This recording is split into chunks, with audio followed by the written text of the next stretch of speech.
Okay, you guys, what is up? The King of Lightning is here today to give you guys Hunter x Hunter.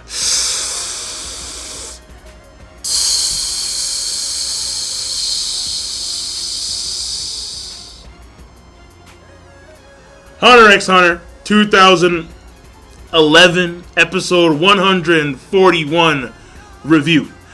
This week's episode, before I get to that though, episode link, of course, is in the box below on Crunchyroll.com. Now, this week's episode of Hunter x Hunter. Whoa. The ending. Yeah, mad hype on the ending. Hisoka versus Goto. Whoa. Who saw that coming?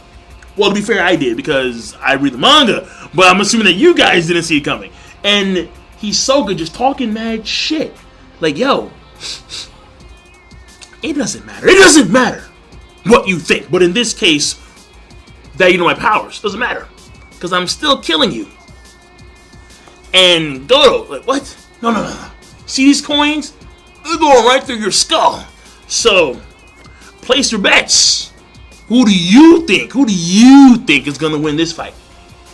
Again, I already know. But hey, I'm talking to the strictly anime cats. Because from my perspective, there are more anime watchers than manga readers. And people get confused reading the manga because there's a lot of dialogue there, but whatever, not a topic for today's video. Now, when it comes to the anime as a whole, the animation is okay. And I say okay because there are some parts that are choppy as all hell. I don't know if it was just me or not, but there were some parts that are really choppy. And a lot of just like frame scenes, like frame. And like you see, for example, like one scene where they split the screen in half, and then you have like Tsubone, then you have Goto, then you have like all the butlers and like Hisoka's face, and basically just frames of like their shock expressions. So not that good if you're going to compare this episode to other episodes, but overall it's still okay. When it comes to the pacing, it's mainly focused on Killua, Illumi, and Hisoka and what's going on there. There's very little stuff to do when it pertains to the Hunter organization and the election as a whole. Very, very little stuff there. Now, when it comes to what's important, so let me start here. Hunter organization. First of all, Leorio, after what he did to Jin, that knuckle sandwich, after he just ate that shit, Jin, and the hype, he has spiked in the overall pose. Now he's like 50 some odd. He's like a rocket ship. Rocket Man, he's gone. Whoa! Now granted, he's still in the 50s, and so is Cheeto. They're second and third, but the problem is that Patterson, he has to be cheating because this guy, he's in the 250s. It's like, dude, really? Like, really, Patterson? No. Like, you want some bullshit. You want some bullshit. Because this guy is way too high in the overall polls. And the thing here is that they've now shrunk down the voting list to 16 people because they've actually gotten a 95% turnout. So that's good. So they're making progress in that sense. So now you have to vote for one of the 16 people. So that's just the way it is. And Leorio is among the 16 people, as well as Jin too. Jin, last place, he snuck in there because of quote-unquote from Beans sympathy votes. Like, oh, you ate that shit pretty hard, man. I feel bad for you. You know what? I'm gonna vote for you. All right, like that's that shit right there. And it was funny too because I'm pretty sure that like the reason why this turnout is so big when it comes to the vote is because of the fact that you had the rabbit chick. She was hyping this shit up. She was like, "Yo, this is awesome. Go online, tell your neighbors, tell your friends, tell your wife, Leorio's coming." and he's coming. He's there. So that was cool. That was overall cool. Now for the real meat, all right? Now for the real substance. Killua, Bochan. Oh my goodness, this is crazy because you have Killua and Illumi, and we find out that what's going on here is called an intermission, if you would. It's a contest between the family members about a certain particular mission. Well, in this case, it's Aluka, and you have different opinions. You have Killua, who wants to set Aluka free and obviously get Aluka to go. You have Zeno, and apparently Zeno has an opinion on this too. Even though we don't see Zeno, apparently he does. Whatevs. But Silva and Zeno, and I think their mom is, oh, I should say Killua's mom as well, they want Killua to return back home safe and sound. Aluka don't really care for. But Killua, yes, they care about. Illumi, I want to kill Aluka. End of story. And I brung in my best man, Hisoka. Like, I'm like, what the? He's here, and he's Goto. Jeez. And like, it was crazy too, because like the way he was in the shadows, and all you see is like a fucking clown face. He's like, yeah, I'm here. And all of a sudden, all the butlers just like kind of like look towards that location, and you just see like a small pinprint of aura rising. I'm like, fucking shit, he's so good. God damn it, this motherfucker right here. So what we find out is that when he said the word family, apparently when it comes to these intermissions, family members can't kill each other. But the way Illumi emphasized it, it was in a way that Killua perceived to mean, I won't kill you because you're my family, but Aluka is not my family. And then he, meaning Killua, remembers what his dad said. You shouldn't consider that thing a part of our family. So Killua's mad. Oh, Killua's mad. And you see him hold the phone like, bring it on. Yo, he's like, bring it on. And that shit just cracks. So clearly, we're going to see some, but it's sibling conflict, all right? That's what I'm seeing right now. Problem is that Illumi himself is, even though Killua has grown exponentially in strength, Illumi's still a cut above. That's very obvious. And the fact that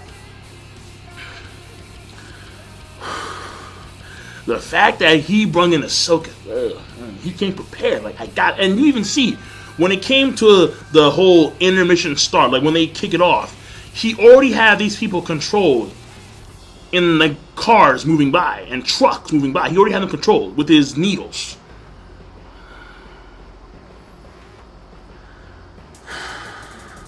Illumi is resourceful, and it's scary. The degree to which he's resourceful and cunning is very scary. And he's showing no mercy even for his little bro. So, I mean, this truck ran them off the damn hill, off the mountain. And I don't know how that car, in that scene, I don't know how the car is able to like drive up the side of the damn cliff. That to me threw me off. I'm like, even in the manga, I'm like, how the fuck do cars do that? Can cars do that? I mean, I'm not gonna try. I mean, if someone, you know what? No, let me not. No. Don't do it. Don't do it. Don't goddamn do it. All right? Don't fucking dare. If you do, if you die, I'm not responsible. Okay? I'm just gonna making sure. A disclaimer right now: if you pull some shit off, or if you try to pull some shit off like that, and if you go night-night, that is not my problem. I was not the cause of you going to do some crazy shit. So the point here is that the car's on the cliff and they managed to dodge, but at some point, truck, and then the damn pillars on top of the truck pierced the limo. But they're all fine. And they were gonna go as a party. And we find out that when it comes to the butlers, there's like certain butlers support certain family members more so than other family members. Goto and Canaria, they support Killua more than anyone else, apparently. When it comes to Subone and her granddaughter or daughter, I'm gonna say daughter, Ayame or Amane, something like that. I forgot her name. The thing here is that those two back Zeno and Silva hardcore. And apparently, when after all that, we see the scene of Killua, you know what? Okay, because we have Ayame. Let's call her Ayame. Ayame, she is basically running alongside with them as they're going to the destination to protect Killua, obviously, from what's going on around them. And she speaks about how my job is to bring you back home safely. Killua stops. If that doesn't involve Aluka, then you're my enemy. He bails. Speed lightning, Godspeed, gone. But Subone is able to follow. And when she's following, she explains, or she has an internal monologue, and she says, I can't really like Master Illumi, and Master, the big guy, Milumi, or Maluki, whatever his name is. I can't like them because they look like Killua's mom, the missus. So, is there like some kind of beef? Is there like a sloppy Joe in between Subone and Killua's mom? Like, what's going on there? That's fascinating, though. It is. So, she has a lot of feelings for Killua, and she's so proud to see him grow to the point where he is today, Godspeed, and he's just blitzing around. But at the same time, she doesn't like Illumi or Maluki, whatever his name is. I scratch my chin. Fascinating. Yeah. I feel like an old Chinese master of Kung Fu. Yeah. Alright, enough of that said. So, oh, if I had the fucking Guan Yu beard, oh, dude. If I had that Guan Yu shit, I'd be crazy. Alright, moving on. When it comes to... What? Is that it, really? Because, honestly, there was a small little part where it involved, like, Aluka pretty much asking, am I a nuisance if I'm gone, meaning if I'm dead? Will things be better, easier for you guys? And of course, Killua was like, no, like you're my sister. I'll take care of you. I got it. I love you. Right? We're family. That's what we do. So clearly, is the complete polar opposite of Illumi. And aside from that, there were a few scenes here and there, like one scene, for example, that I found very good, where you have Hisoka, showing their friendship in a weird, fucked up way. Where, Hisoka and Illumi, like, they're just chilling. He's like, here's the plan. Follow the plan. Hisoka, okay, fine, I'll follow the plan. But can I kill Killua? Illumi, don't you fucking dare. Oozing out bloodlust. Just permeating through the damn mountainside. And then they can all feel it. Hisoka's like, is that a good thing? And then he's like, fuck. Wait, was that on purpose? He's like, nah, of course not, nah. Hey, nah. I wouldn't do that, not to you, bro. So, like, it was funny stuff going on between the two. So, obviously, when Illumi said that he knew Hisoka more than Kurolo in that incident that happened during the York arc, the York City arc, the thing here is that he wasn't lying. Clearly, because they're fucking mates. They really are. I mean, granted, they're fucked up mates, but they're mates nonetheless. So, it's just the way it is, man. And overall, that's it. So, the episode, it had its good moments, had its quirky moments, and obviously had its quintessential moments. It was pretty good in the development of the character. Well, okay. We get to find out about Subone and her feelings for the Masters.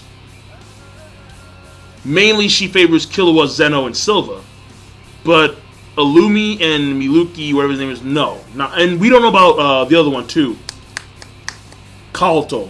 The one who's actually like a member of the damn Phantom Troop now. We don't know about him either.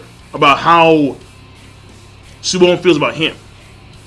Mainly when it comes to Subone, there's character development there. We already knew that Illumi wanted to kill Aluka, so there's no love lost there. But he has a bird, quote unquote a bird, and the bird told him that, or given the information that he got from the bird, he made the deduction that Killua is hiding rules from the entire family when it pertains to Aluka. So because of that, he has the edge. And I'm not going to ask him, or I'm not going to try and have any diplomacy there because he has an advantage. So I'm just going to strike and catch him off guard. So he kind of did, but they're right now, at this point in time, they're pretty much fine. So overall, the episode, I'm going to give it a rating of a great or good plus, and I will see you guys later. King of Lightning, rate the video, comment, and subscribe as always. Peace and have a nice day.